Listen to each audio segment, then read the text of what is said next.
saw that individual, and we're assuming it's the same one who did everything on one. You can't get a clear image of him, but I have the video. The video? Yeah. Or you saw some of Yeah. it. You can see him, Jimmy, though. Yeah, you saw him. Yeah, because he pulls something out and he has like a flashlight he's trying to do it and he can't get it open, and then he like gives up and then he goes over to the neighbor's house. Did you happen to call the police? That's one of the questions I was going to ask. Did you happen to call the police when you saw that? No. No. So that morning, Letty, who's the one that got broken into, she's the one that called and filed the report. And one of the things that I'm really pushing as well is the response of our police department. Unfortunately, and it's not an excuse, but unfortunately what I've noticed since we got to City Hall, we are significantly understaffed as a police department. We are budgeted to have 415 police officers, and right now we only have 365 on staff.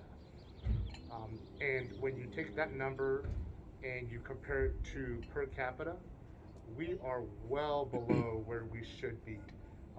You know, cities like LA have 2 or 3 times the number of officers per population than what we do. So we are significantly understaffed as a city. Just past decisions that City Hall has made in terms of budgeting priorities. So not to get too into the weeds, but the city of Anaheim its revenue is based off of taxes, right? Whether it's the hotel taxes from Disneyland, property taxes that our residents pay, any sale that takes place in Anaheim, it all gets put into a pot of money, right? And every year that pot of money is divided up like a pie. And depending on the needs, do we want it for our parks? Do we want it for our streets? Do we want it for our police department? Do we want it for our fire department? There's only so much to go around, right? Especially all the defunding the police talk too. That doesn't help. Who really wants to get into that job right now? It's a challenge, right? And the hiring, and then I'll go into that as well, just even hiring police officers, right? So all to say that, you know, when it comes to response time, that's something that I really want to focus on, because I think it's only fair that our residents, if you feel like you're in a situation that you need to call the police department, they should be able to respond in an appropriate time, right? And do you know if the police department actually showed up when the call was made, or how long, or? Oh, you got in that conversation with Letty. She said she called them because she had 2 wallets, unfortunately, in the car that were stolen. Okay. They did try using them here at Walmart right away once they got him. And then she had some other property in the car that's considered government property. So they told her just to file a police report online. I've never seen anybody come. Yeah, so they just told her to go online and fill out a report. So yeah, and so they did try using the cards, and then what other property she had in there, they told her just to file a report. But the one thing that she caught on her camera is when they did walk by, he did look at her husband's car, and then he took off, right? And then about 20 minutes later, the car came in really slow, huh? Yeah. It came in really slow, and she said it was an Altima. She thinks I'm not good with cars, but it came in, and then that's when he got off, and he walked in the center of the street, and then that's when he broke my neighbor's car window. And then he had tried getting in the other trucks across the street. He went over with the flashlight. So it was like, it seems like he came in and it didn't work, and then came back. But now my other neighbor on Avocado, he's the one that got more on tape. Whether it's the same person, same car, but it was the same night. And they were taking, he said, like a big bag? Wednesday. Yeah, like a big bag. And then it looked like he was lugging something really heavy. That's when he contacted the other gentleman that has a jumpers, because he thought it was a jumper, but he said no. He said all his stuff's put away, locked in, but he was dragging something really big. And he caught that on his camera. Now my neighbor in the other corner, she had just gotten home. She's around 1:30 in the morning. She said what she caught was kind of odd. She said she remembers when she got off her Uber car, she said there was a lot of little clusters of paper all in the street. And then the next morning, my neighbor said when he looked out, there was like cards, like from somebody's wallet in the street where he lives. Wow. But it didn't belong, nothing belonged to my neighbor over there that he got into. And so what she saw was like 2, like he came, tried, and then 20 minutes later came back in a car and then got off and walked down the street, and then that's when he, I guess, broke the window over there. Yeah. And do we have a sense as to how many cars were broken in total, at least what the neighbors are aware of? And also how many of the residents actually called the police department? Because that's very important to me. That's one of the points that I'm going to make very clear to the chief, that if our residents are calling the police department and they're not responding, that's Right. unacceptable. Right. And no, I will have What that would to a classify conversation. them to respond? Just telling you to file for the police report? Like, is that what he's gonna say? Well, you told him to do a police report, that's us responding. I Like, think what would it's, you you know, consider responding? it really depends, right? And it's on a case by case basis. But in my opinion, if there are multiple break-ins in one area, it's much different than one break-in in an isolated situation, right? And I think that the police department should have some sort of response for this scenario, whereas understandable, they may have other higher priorities that they have to answer to when it's just an isolated case. Not saying it's not as important, but since we are low on manpower, I can understand them mitigating those types of calls. But that's why I'm curious, you know, if it was 3 or 4 residents who called from this area and said, hey, a bunch of us got our car was broken into, the least that the police department can do is send out a trooper down here and talk to the residents and figure out what's going on. So then it's very important that we make those phone calls and Very regardless, important. Very important. Because if it's not the case, then it makes it difficult for me to say, hey, chief, we're having an issue. And he's going to say, are residents calling? And then I'm going to say, well, no. And then it makes it harder for me, right? But if we call and they don't respond, then I can really push and say, hey, what's going on? Why are you not responding? Yeah, because I think we have like 9 houses in the cul-de-sac, and there was like, what, 4 cars? They got into, well, 3 for sure, and then the 4th was going to be her husband's. And then on her video, you could see him, he was trying the trucks across the street. He had his light looking in those, so unfortunately he didn't go. I'll show you the video to see if it's the same guy that hit me on Wednesday. They would be, yeah, they'd see. You know, we live on McLeod. Did you we have a neighborhood watch over there? Does any of your streets have neighborhood watches? No, that's what we were curious Or maybe about. even we could combine into one big neighborhood watch. Yeah. You know, my Probably. Rita, unfortunately, her husband's having surgery today, or she'd be here, our neighborhood watch leader. She keeps track of all this and would probably have a little more information on. So I know we've had break-ins. It seems like once a month, every month or two, they hit 2 or 3 cars or houses even. You know, so she probably could shed some information on that. Sure. And that was one of the items that I did want to discuss, the possibility of establishing a neighborhood watch in this community with the support of City Hall. You know, some of the responsibility does fall on the residents when it comes to being vigilant and making sure that we're tracking everything. But the police department does back up those neighborhood watch groups. So Like as soon as we have like a weird salesman coming, she sends an email right away. Then we're looking out for it. And we already know they're coming, and we can compare notes. Oh, he told me he's a painter. No, he told me he's working for AT&T. You know, so you know. Or it's like, oh, your neighbor Maria, and I'm like, I know all my neighbors, and they're not called Maria, so there you go. you know. So There I'm you like, go. no. Yeah, communication is She very. used the same. It was Oh a girl. yeah, a blonde girl Blonde and girl. a guy. Same Yeah. thing. Maria. And I was like, Maria. I'm like, no, they're not. I'm like, Which Maria? Yeah. I'm like, no, there's no Marias on my street. Yeah. So they're very smart about that. And then, did anything happen? Well, yeah, my name's Bill, and I'm over on McLeod. We're the house with the Christmas and the Halloween, if anyone's ever driven by. Oh, on this side. Yeah, over there, right. You know, we've lived here for 13 years, me and my wife and daughter. You know, we had a break-in in about 2015, a really bad one, where they ransacked our house. You know, about $10,000 worth of stolen merchandise. You know, took off. So that since then, we got our security cameras and alarms, and about 6 months after that, we started the neighborhood watch, and it does seem to help quite a bit. You know, especially just everyone's streamlined and you know knowing when things are going on. But you know, nothing's foolproof. It's still happening, obviously. On the neighborhood watch topic, in my childhood neighborhood, at the end of the street, it wasn't a dead end, but it turned left onto an adjacent street or outlet to get onto another street. At the very end, there was a big sign, I remember, that said neighborhood watch. This community belongs to a neighborhood watch. Do you have any of those signs? We have them in our windows. We don't have one them? outside for the street itself. That's probably a good idea, So though. that would be something, you know, just in the meantime, that, believe it or not, signage does work and people think twice, and that's exactly why Brink and home security systems provide those signs outside of providing the security system. Because Like read about somebody- like 20 of them got a discount, you know, so we all got them for our windows. There you go, you know. and it could maybe be something that we could see how we can facilitate at the city, Yeah. because it's a community, it's a regional issue, right? It's not just an issue here at the community, so that's why I want to have this conversation to kind of brainstorm some ideas, so I'll note that as well. Thank you. Como guste. Inglés, español, está bien, no hay problema. Lo voy a decir en español. Ok. Mi nombre es Elvia López. Yo recientemente pues no he tenido ningún problema. Hace, ¿cuánto fue cuando entraron a robar? Como 6 Como años. 6 años sí entraron a robar a la casa. Y pues sí entraron hasta la recámara, se llevaron pues cosas, dinero, todo mucho.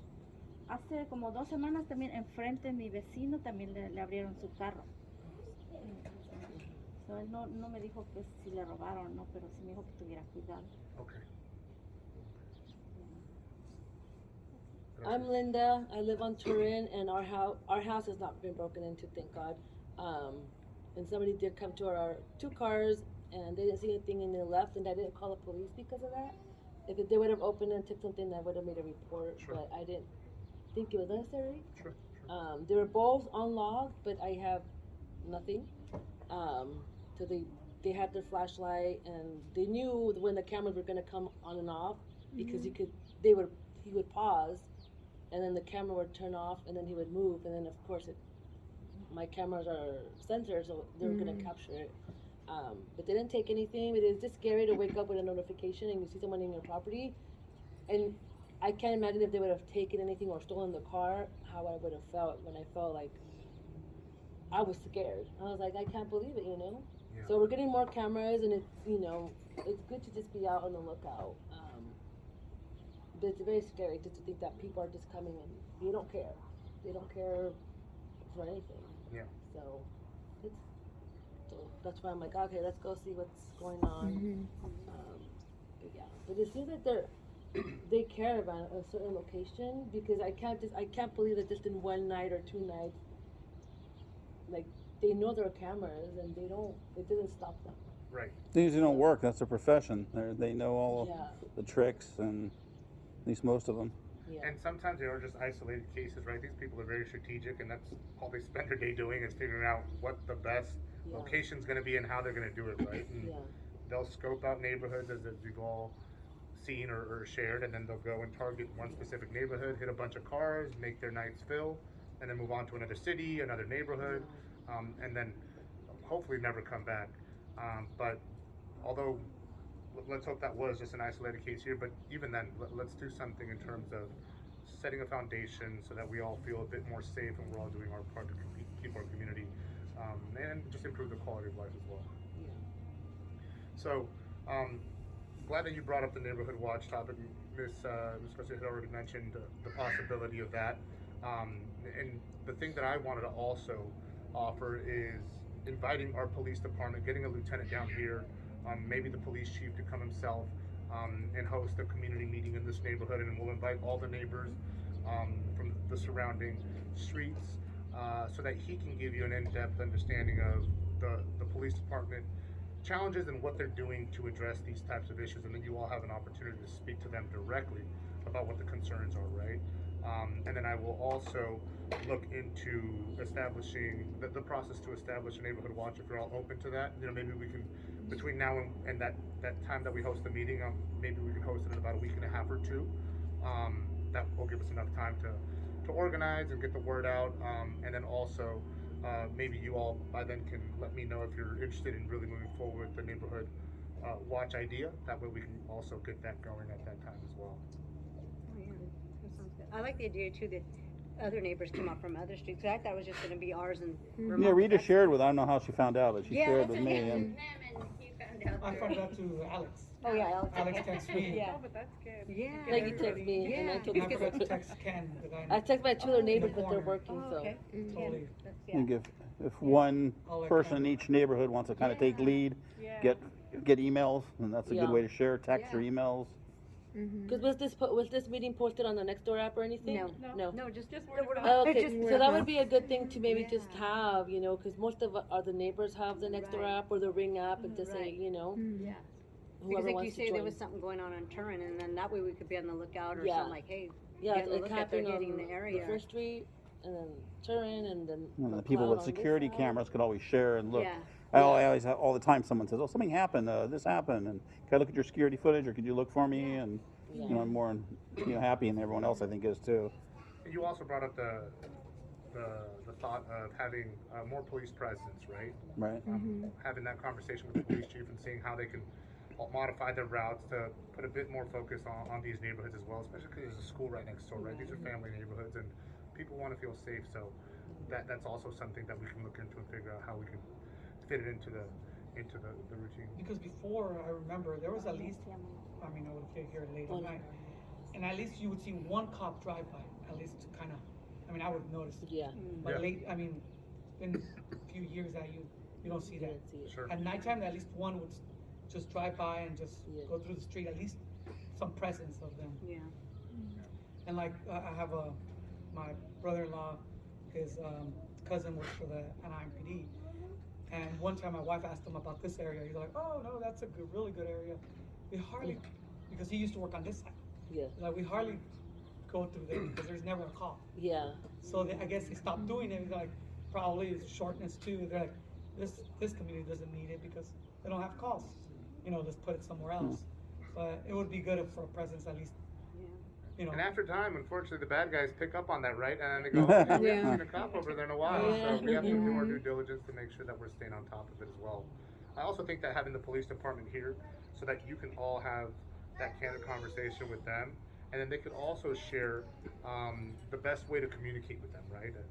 You can hear it firsthand, and hey, we need the residents to also do their part in reaching out and being vigilant and reporting the incidences, even if it's police reports, going above and beyond so that everything is documented, and then there's merit behind the push that I'm doing at City Hall to say, hey, we need more police presence in our communities. You know, at the end of the day, data matters, and if there isn't something to back it, it's a hard sell, right? But if we actually have the files and the data, then we can go ahead and advocate for that. But having them come out and speak, I think that's a good idea, because I'm sure a lot of us have more questions for them too. Like They did it over in Yeah. McLeod. It was very Yeah. helpful, very And they'll provide insightful. different, you know, the type of fraud that's going on out there, what to look out for, what not to look out for, how to report if you do see something going on. You know, I'm sure they'll share what to look out for. You know, license plates are really key. Try to get accurate descriptions, those types of things. But I'm sure they'll go into detail Yeah. a bit further as well. Yeah, I was Another victim of recalling. fraud 2 years ago, and I had to call the police department to pick up a stolen car that I bought off someone. I bought a stolen car without knowing, and they're like, "Well, we'll be there in 30 minutes." So we waited, and they didn't get there till the next day at like 12:30 midnight. So I was like, Yep. "I have a stolen vehicle in my possession, and like I can't go to sleep because you need to come pick it up." And they were like, "We're so busy." I'm like, "This is important." But yeah, till the next day, 12:30 midnight, they come pick up the car. So it's like, oh my god. Some positive news. We did just approve the hiring of 20 more police officers. Not additional to the 4 or 5 that we're supposed to have, but we're at 365. So the hope is to have 385 within the next 6 months. To the earlier comment about the challenge in hiring police officers, that's the biggest hurdle right now because of the dynamics in the media and the different perspectives about law enforcement. There are less and less people trying to get into the field of law enforcement and public safety, which also makes it a challenge. So, you know, officers are scarce, and if people would much rather go work in areas that may not be as highly active as Anaheim is. So that's another challenge that we have to overcome as well. Any? Thank you for the park, but my babysitter doesn't go to the park. Oh. No. Yeah, she does not go to the park, so Okay. everything's in our backyard Okay. because of her experience with With the park. Yeah. yeah, and just people that just sit there and just this was kind of before they closed the park for the lead, and then she went back again, you know, thinking it would be a little bit better, but it's just the same. It's a I'm glad challenge. you guys. I won't go unless my husband goes. Yeah. Last time we celebrated Easter there, so there's a lot of people there, but I will not go in there. I like the back part. Yeah. That's where I'll go. Okay. I don't like the front one. I was there after And school with my that's kids. the part that I would have thought that people wouldn't be at because it's so visible to State College. So But if you go during this time, it's pretty nice. The back part. Okay. It's Not the front. it's frustrating. Just as a homegrown Anaheim kid that used to go to that park to hear that, right? That families don't feel comfortable going to parks, and we are handicapped by a lot of policies coming out of Sacramento when it comes to what people can and can't do. You know, it's no crime to sit on a bench, but there's unfortunately no way of enforcing some of the activity that they engage in at times. And I'm sure a lot of you recall maybe a couple of years ago. Do you all remember how there was actual tents Oh yeah. on the grass, Oh, right? Yes. The 57. No, at the park. Oh, at the park. Here. Oh, that too, yeah. Because I used to work at Roosevelt. Yeah. I got to see it when I moved in. You may know my mom. Yeah, I know your mom. Yeah, we're friends. But I used to work at the school. We had to go kick them out because like the kids are playing soccer, you know, because they used to share the field, and they're like, we had to go kick them out. Like you can't. Literally tents. We really gotta And try to at change that these time- laws and hire It's people like, who are oh stricter my with God. this. But so now I feel safe going to the park. And you know, I grew up in Santa Monica, so there was homeless everywhere. Downtown Santa Monica, like you got homeless. This was before the metro was in, and we were so used to homeless, but the homeless there were kind of like family. Like you knew them, and they were not mean. They wouldn't do drugs in front of you. They were just homeless. Yeah. They were just Marines and war vets, and but here, like this is just like a different Mentally crowd. ill, drug addicts. Like, this is You don't want to just turn your back on them. insane, yeah. Like, we were gonna go walk to Albertsons. I was like, yeah, maybe I'll drive. Maybe I won't pass by. So, It's a challenge, you know, and I'm really proud of the work that we've done here in Anaheim. Before I got on council, in terms of the supportive services that we've provided, because people do need help, right? right, absolutely. And I'm all for that. But at the same time, I do believe that it's not just an Anaheim problem; it's a regional problem. And just to give you some insight on the housing statistics, between Anaheim and Santa Ana, we have 60% of the affordable housing, Section 8 housing, shelter beds, countywide.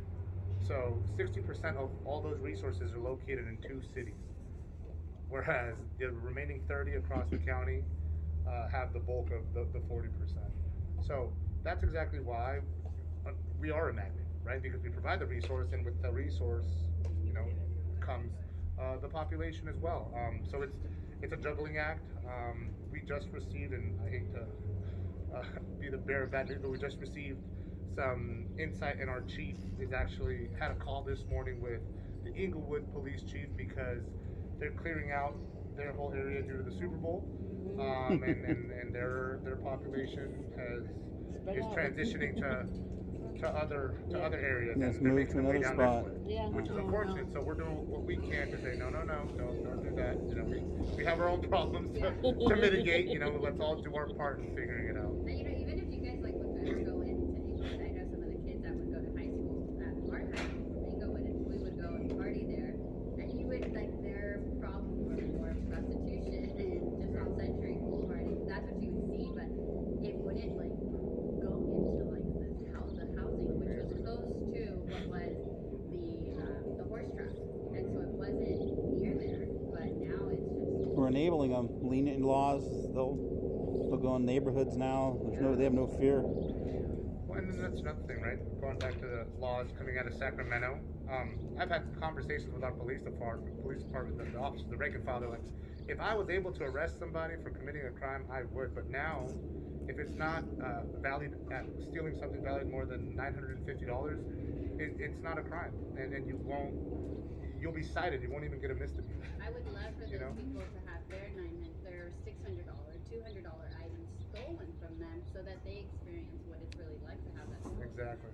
And it's just a disconnect sometimes, you know. So we're doing all that we can to empower our police department. We're thinking in creative ways. We're trying to implement, since we're short-staffed on the officer side, we're trying to figure out creative ways to enhance their outreach, like drone technology, so that we have more presence and cover with the limited officers that we have, because we're a huge city. We're 52 miles, 52 square miles. We are huge. You know, we go from almost the 241 Yeah. and the 91 all the way to Beach Boulevard. So we are a long, big city. And because of that, we have to also raise our standards and provide the resources that we need. So my commitment is to continue to push for public safety and improving the quality of life here for our residents. This is where I want to raise a family. My wife and I, we're high school sweethearts. We grew up here, and we plan to one day have a family here. So we want to do our part to keep our community safe and improve it. Avelino, your district, how far up does it go? Where does it end up here, District 4? So District 4 goes all the way to South Street, Oh, just south. to South, and then it goes to the border of Garden Grove. Oh, okay. Yeah. So you, okay. Because I know there's like, I don't know, homeless or whatever, there's more like by the fast food and that, maybe that's something we could ask the police department, because that's like getting out of And they're fed hand. up with it. I've talked to them before. You know, they come in there and they ask for money and they get aggressive and do Yeah. crazy stuff. I said, you let them do this? And they said, we can't do anything. We can't, you know. One of the things as well as Nothing the you can do. community is the soliciting component, right? I mean, it's one thing to be walking on public sidewalks, can't do a whole lot about that, but when it comes to private property and soliciting,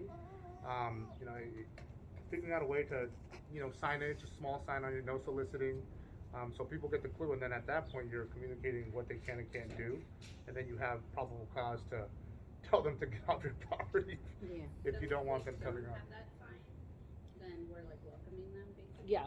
Not that you're welcoming them, It's but a gray area. yeah, it's a Yeah. gray area, exactly. Now they have the fallback, well, I didn't know that I couldn't come on, you know what I mean? Got it. So as long as it's present, then you're setting the boundary, and you're not leaving it up to I interpretation. have a no soliciting sign on my mailbox, and when the AT&T people come, they say, "Oh, we're not soliciting." No, that's what it is. Oh my gosh. We just bring you up to date. And they say, "We're doing construction in the area. Oh, yeah. By the way, are you happy with your?" I said, "You're soliciting." They said, "Oh no, that's not what we're doing." And I got a sign on there. And I said, so, I know you said you were gonna bring it back to the city council or whatever about the meeting and that, and I was telling Dan here, I know, a while back, they offer stuff like, security cameras, sprinklers, trees, or is there anything that you know of or could ask if they do offer that, like cameras or maybe signage, like you said, or? or There's motion the dust light to, sensors. the light sensors, yeah, that we just passed a program, the Dust to Dawn Yeah, program, okay. where we'll provide lighting for you, automatic lighting, Okay, through our public utilities department. So if you're all interested in that, we can have that resource as well okay. at our community meeting. And that's I'll bring out different departments that I think are relevant to the topic, and then you can all just ask your question. That they're more knowledgeable in all the resources and programs that the city provides for our residents.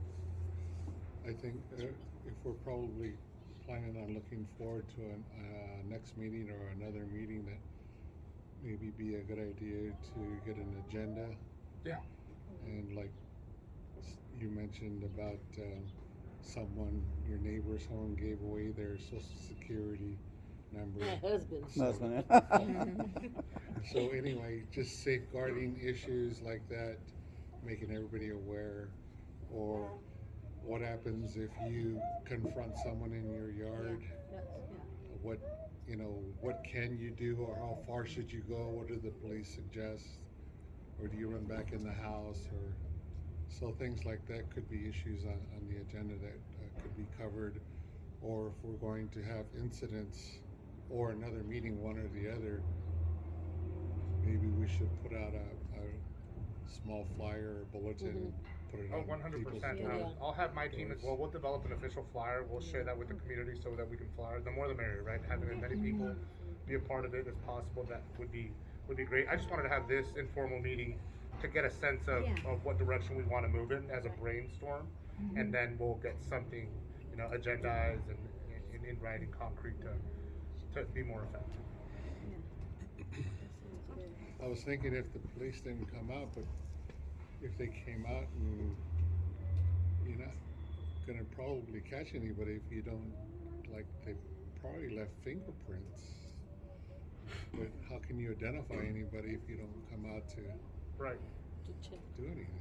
And it could be an individual who's doing this, like I shared, in community to community. So they could already have a guy on file, right? That they're trying to find leads on, but the fact that they don't come out is troublesome, number one. But then also, as residents, we also have to do our part in at least reporting the incidents, right? And if we all just go, oh, there's nothing we can do about it, things are just going to continue to go downhill. And I mean, I would much rather be as an individual. I like to be proactive, to do all that I can, as opposed to just throwing my hands up and saying, oh well.